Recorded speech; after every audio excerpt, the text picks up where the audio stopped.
Si vous faites face à une procédure de confiscation étendue dans plusieurs pays et au sein de l'Union européenne liée à des infractions fiscales transnationales, sachez que le cadre réglementaire a changé ces dernières années.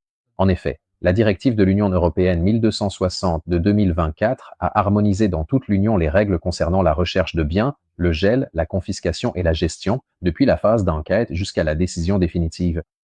L'objectif est de rendre la récupération des profits illicites plus rapide et plus efficace. La directive couvre divers délits, dont le blanchiment d'argent, la criminalité organisée, les infractions fiscales portant atteinte aux intérêts financiers de l'Union européenne, et prévoit des instruments plus incisifs tels que le traçage et le blocage rapide des biens, la confiscation de la valeur équivalente lorsque le profit direct n'est pas disponible, et, dans les cas prévus, la confiscation du patrimoine non justifié ou s'il est lié à des activités criminelles.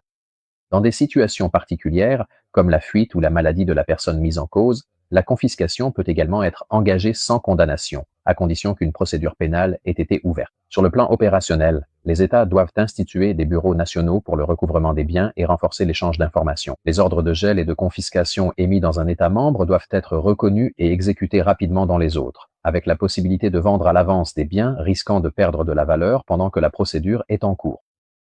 Comment se défendre?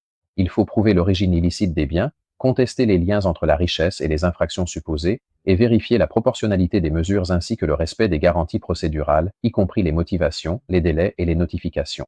Des erreurs formelles ou des insuffisances de preuves peuvent influencer l'issue. ICA assiste dans la défense contre la confiscation étendue transnationale et dans le contrôle des vices de forme et des délais, en coordonnant les actions dans les différentes juridictions de l'Union européenne. Contactez ICA pour une consultation confidentielle.